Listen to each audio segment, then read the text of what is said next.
I can't even begin to tell you how excited I am to open this box.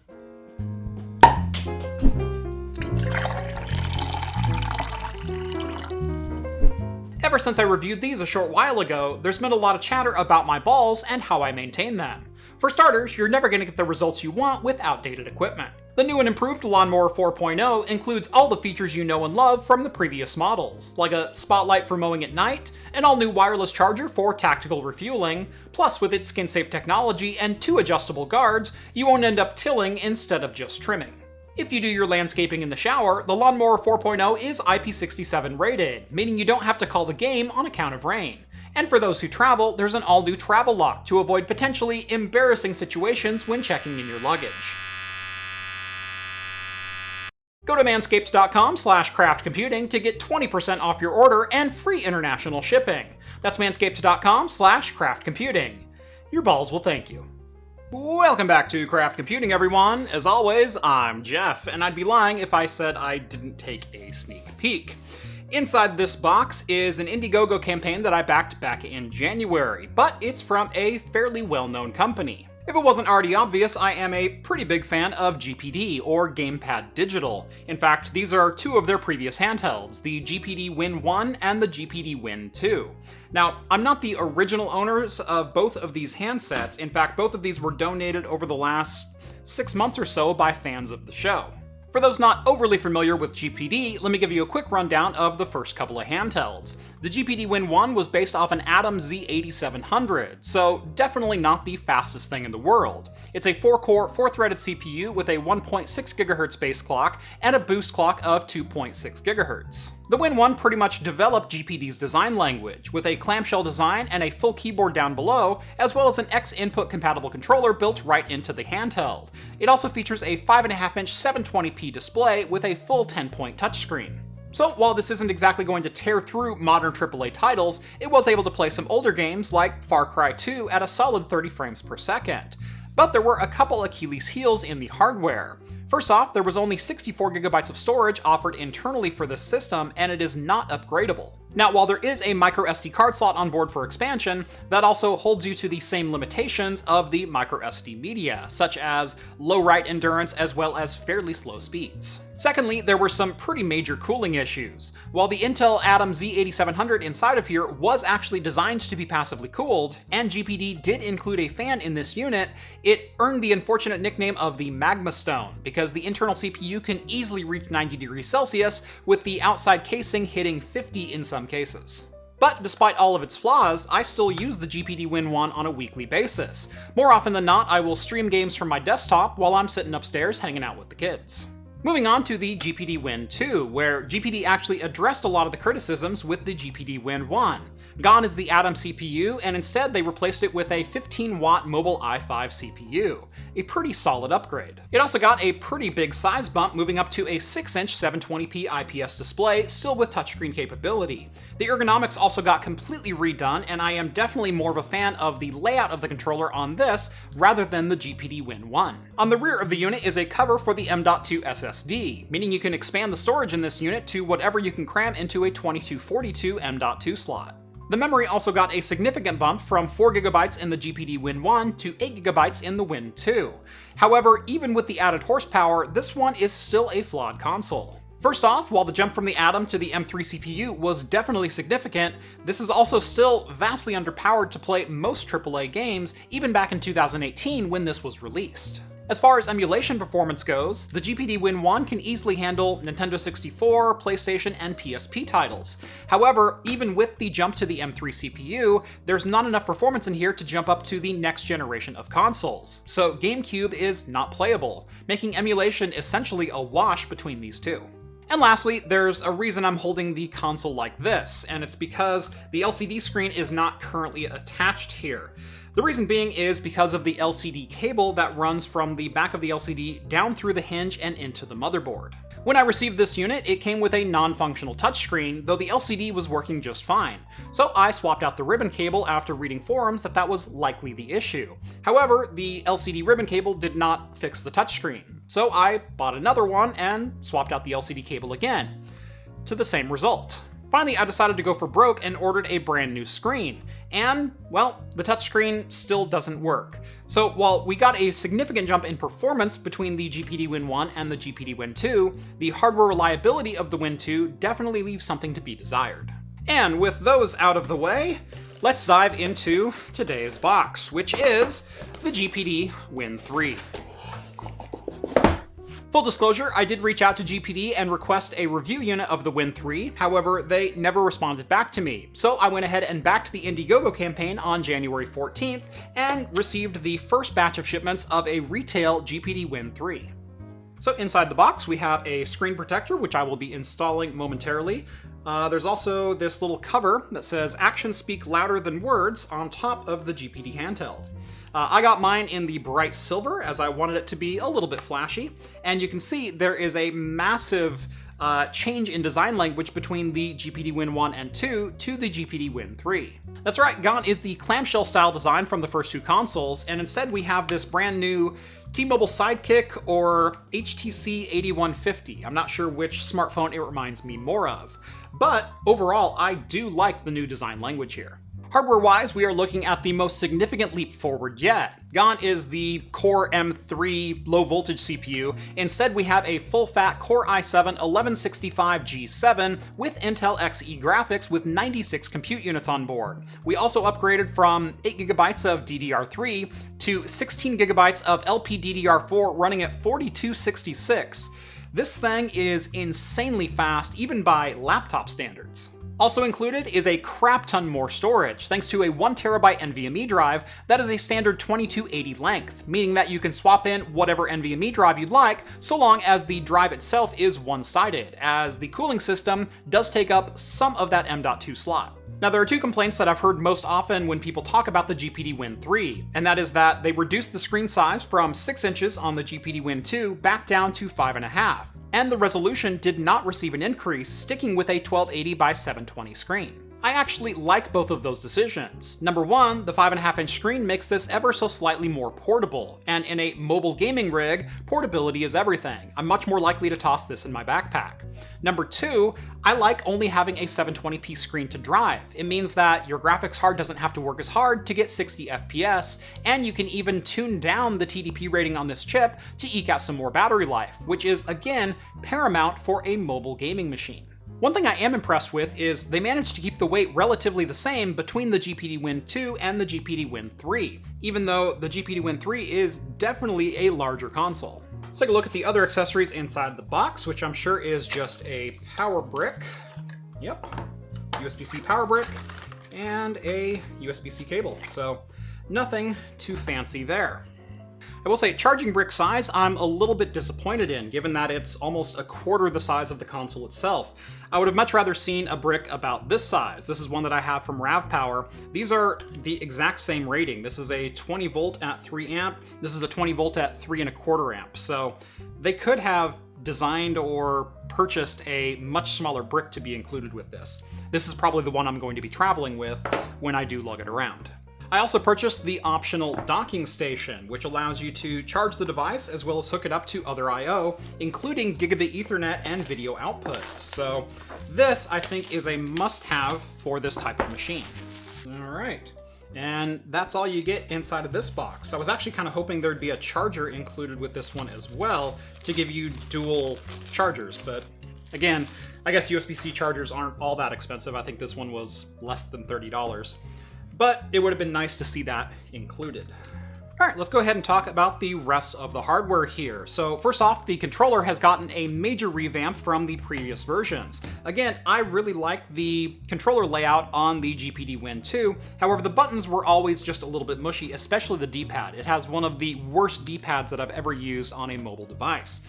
This one is extremely clicky and should make a lot of people really happy. The joysticks on the Win 3 also got a fair bit of attention. Gone are the kind of mushy, non-responsive, and low-travel joysticks on the Win 1 and Win 2, and instead we have some much more modern, much longer throw joysticks on the Win 3. There's also one more massive advantage with the new joysticks. They click. Before, if you wanted to use R3 or L3, there was a third button back here on the shoulders, Or there was actually an L3 button right here on your right hand for some reason, but there was no R3 on the keyboard. So just kind of a weird overall layout for what is a pretty essential button, especially in modern games with a controller. On the top, we have our shoulder buttons and triggers, and I will say the triggers also got a significant upgrade in that they are actually analog now. Both the GPD Win 1 and 2 had standard on-off binary switches, so this is a massive upgrade, especially if you're a fan of racing games. Other items of note are the start select buttons over on the left and the fingerprint sensor here on the right, which is probably the biggest quality of life improvement in the GPD Win 3, because if you've ever tried typing in your 20-digit Windows password on a mobile keyboard, you know it's kind of like trying to teach a dog how to read. On the top of the unit is a power button, volume up and down, headphone jack, and a USB 3.0 port, and then on the bottom we have a Thunderbolt Type 4 USB-C connection, which does support external graphics or PCI docks. So again, if you wanted to use the docking station and then hook up to external GPUs and use this as a full-fat gaming machine, you can totally do that. Alright, I think that does it for the hardware and specs of the GPD Win 3. I'm gonna go ahead and get this thing charged up, get some games installed, and I'll be back in just a couple of seconds with some first impression performance results. Stay tuned. And it's been a couple of days since the unboxing, but before we get into the results, I do want to take a minute and talk about my philosophy behind this review. First off, I've read a good number of articles about the GPD Win 3 being a Switch competitor, and I don't think that could be any further from the truth. While they are visually similar, I think the comparison is an oversimplification. First off, the Nintendo Switch is a 6.2-inch, $299 console, or $199 if you opt for the 5.5-inch Switch Lite. They're designed to take out of the box and start gaming. No game settings to fuss with, no drivers, no software bugs, just games. The GPD Win 3 has a starting price of $1,100, and as configured in this video, will run you almost $1,400 with the docking station. That's a family of 7, all with their own Switch Lites, for the same price as this one console. The GPD Win 3 runs bog standard Windows, and while it's great that you have a blank canvas to tinker with to your heart's content, it's also very much a blank canvas, with a lot of tinkering needed to get the results that you want. The consoles are clearly aimed at two different market segments, and I think it's disingenuous to compare the two despite their similar appearances. Moving on to game testing, I also did something that might be seen as a little controversial. I capped frame rates at 60 frames per second using RivaTuner. And I can hear you already. Whoa, whoa, whoa, you can't limit a PC like that. Gaben will have your head for this. But hear me out for a second. While yes, this is a PC, and as a PC gamer, you're certainly entitled to all the rights and privileges therein. I also feel that with a handheld device, especially one with a 5.5-inch 60Hz screen, leaving performance on the table to save battery life is a trade I would make every single day, especially on a display where additional frames would be lost anyway. I'm also using the nominal TDP settings, which caps the system on chip draw to just 20 watts. Again, performance versus battery life is going to be a pretty dramatic sliding scale, and if I'm gaming on a mobile system, I'd much rather get 3 to 4 hours of battery life out of it instead of bumping up texture resolution or turning on anti-aliasing and only getting 2 hours. With that, let's get into my impressions of each game that I tried out. Now, I also gave each game a letter grade as I was trying it, because the raw frame rate data is not going to tell you the actual playability of each game. So, let's get into it. While we weren't able to keep a locked 60 frames per second in the Wastelands, Fallout 4 is still a wonderful experience here. Setting the game to 720p, low settings, but cranking the view distance all the way to the max keeps the game running smoothly, but without distracting pop-in models ruining your walkthrough. And even though FXAA was enabled, the graphics on this one were still pretty jaggy. But don't you dare enable MSAA if you want to keep the game above 20 frames per second. Fallout 4 is also a game where the gamepad may need some additional tweaking in settings, as the aiming was wildly difficult at the default sensitivity. Dishonored runs like an absolute dream. Medium details locked at 60 frames per second, while needing only about 14 watts of power to do it. Sure, the game is from 2012, but titles like this are where the GPD Win 3 really shine, taking some of your favorite games from the last decade and running them on a handheld without breaking a sweat.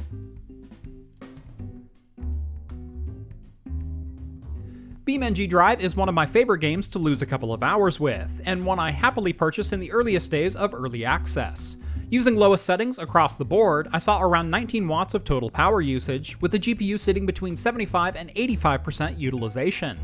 At these settings, lighting and shadows are particularly bad. Bumping lighting and shader quality up to medium drastically improves visuals while not impacting performance at all.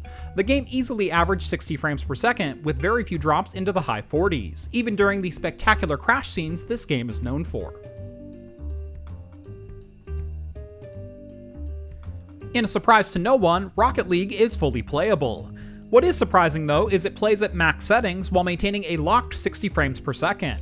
Seeing as how the Nintendo Switch struggles to stay above 25 frames per second most of the time, I chalk this up as an absolute win for esports gaming on the go. The GPD Win 3 continues to surprise with Wreckfest, not only picking up 60 frames per second, but managing to do so at medium settings. Even with a full 24-car grid, this Destruction Derby-style racer did not disappoint. To my eye, the visuals held up better than expected on the 5.5-inch screen, with details being very sharp and all the chunks that were flying off opposing cars fully visible. When the first image you see on the Indiegogo campaign is the GPD Win 3 proudly running Cyberpunk 2077, it might be a good idea to make sure it can actually run the game smoothly. At the nominal TDP settings out of the box, the game is definitely playable, but at its best it was able to only hit around 33 frames per second. Not exactly the title I'd plaster all over my marketing materials. So while it's definitely playable, it's also not a title I see myself coming back to often on this console. But hey, at least it runs better than Doom Eternal on the Switch.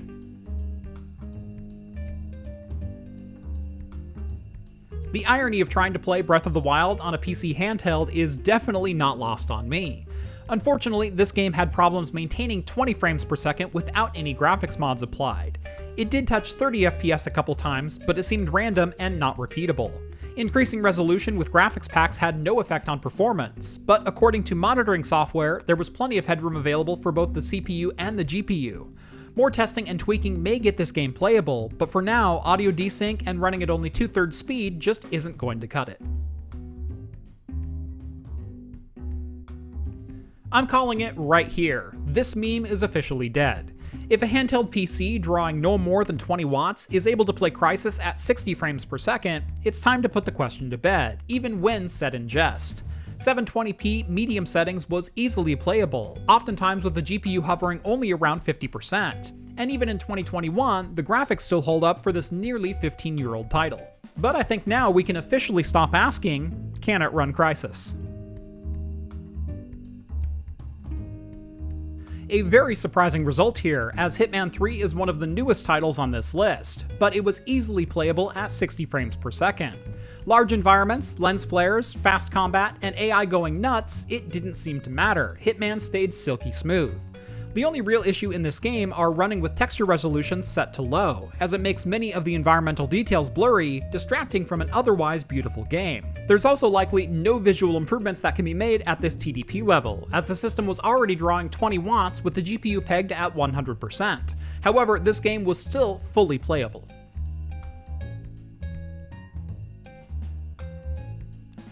Like Hitman 3 and Cyberpunk 2077, Project Cars 3 is a fairly recent release, so being playable at all is pretty shocking. That said, it suffers from much of the same problems as Cyberpunk, with frame rates dipping into the high 20s and low 30s. In a mobile game, that's not the end of the world, but in a racing title, it is a bit disappointing. The fact that one of the most demanding PC titles runs on the GPD Win 3 is impressive in its own right. The fact that it averages 45 frames per second is just icing on the cake. Red Dead Redemption 2 runs phenomenally well, especially considering how easily it brings god-tier systems to their knees at 1440p and 4K. Even with the reduced settings, the game remains fairly detailed and dense. The biggest hit is to a number of ground textures, with grass along roads and rocks by the river looking straight out of GTA 3. While it's no looker in mobile form, the gameplay is still incredibly smooth, making me forget about the lower tier graphics more often than not. So, what is the takeaway here? Well, with the exception of Cyberpunk 2077, I'd say overall I am more than impressed with the performance of the Win 3. But let's switch gears for just a minute here and talk about what it's like to actually use the console. After all, what good is performance if the thing is uncomfortable to hold? Sticking with the letter grades, I'm giving the Win 3 an A if you're a racing fan, B- for shooters, and a D if you want to try any kind of retro gaming or platforming. First off, the new analog triggers are amazingly easy to get used to, giving me all of the fine control in racing games I always wanted out of the first two consoles. Combined with the taller joysticks, and being able to feather the brake and make precise turns made racing titles an absolute joy to play. For action games, both first and third person, while the joysticks are far better than the previous models, you're still going to want auto-aim enabled for every game that supports it. Red Dead Redemption 2, for example, was a fantastic experience. However, Fallout 4 and Cyberpunk both gave me fits trying to accurately lock onto targets. And finally, let's talk about that D-pad. While it feels amazing and is everything that I want a D-pad to be, it's also in the most unergonomic position to use as a primary controller. And the same goes for the ABXY buttons too. The fact that the buttons are so good actually pains me because of the fact that they're placed on a rounded edge. The buttons and D-pad are also more than halfway down from the top, leaving little space to actually grip the controller comfortably. Even worse, reaching the shoulder buttons and triggers is nearly impossible without shifting the controller in your hand each and every time. The controls were clearly designed to be thumbs on joysticks at all times, with momentary presses on the lower controls, and this definitely works great in that position. Keeping your thumb on the ABXY button for games like Red Dead and Rocket League is not the most comfortable thing in the world. And even worse, trying to play retro games with only the D-pad and ABXY, it's nearly unplayable. And don't get me started on the touch-sensitive keyboard. While it is usable in the loosest sense of the word for general computing, like entering passwords and browsing websites, don't expect to use any of the keys for inputs inside of games. If the game doesn't have native controller support, and GPD's mouse keyboard emulation isn't good enough, just consider the game a loss and move on. So, conclusion time. The GPD Win 3 is a console that improves on nearly every aspect of the models that came before it. The Intel Xe graphics are a serious shot of adrenaline to the mobile PC gaming space, improving performance on these tiny systems enough to make nearly every single one of your games playable. But like all ultra-mobile PCs that came before it, the Win 3 is not without compromises. The built-in controller, while better than the GPD Win 1 and Win 2, is still kind of a mixed bag for usability. The joysticks and triggers both received substantial upgrades, but ergonomics on the buttons feel like they went backwards. Cooling is significantly improved as well, never once becoming uncomfortable to hold, even with the SoC on board reaching 85 Celsius at times. I didn't even mention the speakers, which are light years ahead of most mobile devices for volume and clarity. I mean, it's still no match for my M1 MacBook, but I'm also not disappointed by them either. Despite the drawbacks, I am still very pleased with the GPD Win 3. It's lightweight enough to take just about anywhere, and will run almost any game you throw at it, so long as you can live with 720p resolution and low to medium settings. Which, considering you're playing on a screen the size of your phone, that's not much of a compromise. Plus, at the default 20-watt TDP, I'm able to get around 3 hours of battery life in-game, which would easily cover a flight to Vegas or Southern Cal for me without the need for an additional battery bank. This console will definitely be going in my carry-on bag from here on out. If you're interested in picking up a GPD Win 3 for yourself, I will have Amazon affiliate links down in the video description. Go give those a look, and you can pre-order one now. On your way down there, make sure to drop this video a like and subscribe to Craft Computing if you haven't done so already. Follow me on Twitter at Craft Computing to keep up with my daily shenanigans like this. And if you like the content you see on this channel and want to help support me in what I do, consider joining the Patreon or Float Plane. Links are also down in the video description. As a bonus, you'll get exclusive access to my Discord server, where you can chat with myself and the other hosts from Talking Heads. Thank you all so much for watching this one, and as always, I will see you in the next video. Cheers, guys.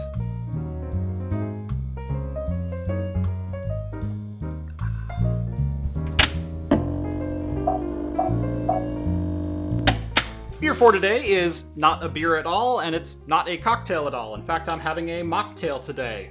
One of my favorites when I don't feel like drinking alcohol, and that is a cranberry and ginger beer. A little cranberry, a little lime, and a little ginger beer.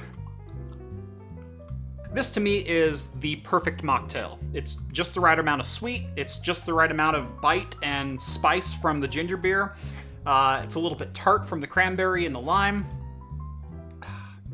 It's just wonderful. As you can tell, my throat's a little bit sore this morning, so I'm actually going to be having a Hot Toddy as we're filming this one. We're going to start out with a good amount of nice hot apple cider.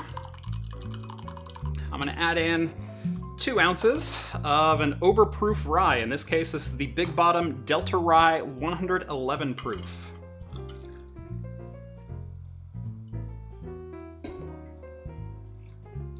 And now is where things get a little weird. We're gonna add a dollop of butter.